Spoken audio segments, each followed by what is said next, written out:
Robin Hood army अक्कलकोटच्या 8व्या वर्धापन दिनानिमित्त Robin Hood army अक्कलकोटकडून लहान मुलांना फळे वाटप करून वर्धापन दिन साजरा करण्यात आला आहे. मैत्री दिनाचं औचित्य साधून रॉबिनहूड आर्मी अक्कलकोट येथे 5 ऑगस्ट 2017 रोजी सुरुवात करण्यात आली होती. अक्कलकोट शहरातील हॉटेल, बेकरी, मंगल कार्यालय आणि घरगुती कार्यक्रमाच्या ठिकाणी शिल्लक राहिलेले अन्न गरजूंपर्यंत पोहोचवण्याचे कार्य या रॉबिनहूड आर्मीद्वारे करण्यात येते.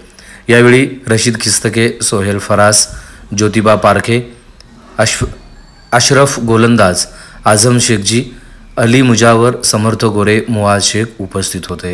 रॉबिनहूड आर्मीच्या 8व्या वर्धापन दिनानिमित्त मी सर्व सदस्यांचे मनपूर्वक अभिनंदन करतो व त्यांना धन्यवाद देतो.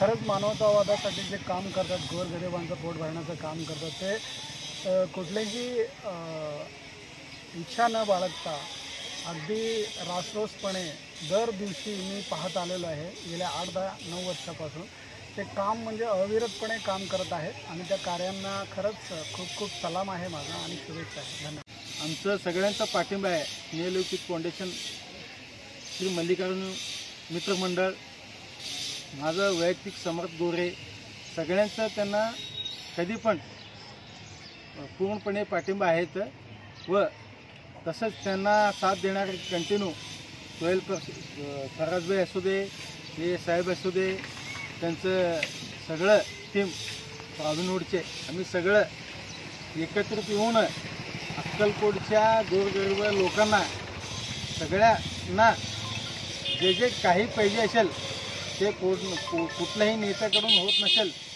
ते रशीद खिस्तके यांचं तर्फे कंटिन्यू काम होत असेल. कोणत्याही अडचणीत आमच्या टीमच्या रशीद खिस्तके, समीर शेख, सोहेल फरास, मी स्वतः आणि आम्हाला सहकार्य करणारे समर्थ गुरव गोरे आणि अशरफ अली गोलंदाज, ज्योतिबा पारखे, वसंत देडे असे अनेक मान्यवर आणि यामध्ये डॉक्टर विपुल शाह यांचाही मोठा आम्हाला सहकार्य वारंवार भेटत आला आहे. मनोरुग्णांसाठी किंवा त्यांच्या दवाखान्यासंदर्भात एका कॉलवरती हजर होऊन त्यांची रुग्णसेवा करत आहेत. त्यांचाही मनापासून धन्यवाद आणि अक्कलकोट शहरवासियांचा मनापासून अक्कलकोट रॉबिनहूड आर्मीतर्फे मी मनापासून त्यांचं धन्यवाद मानतो, आभार मानतो.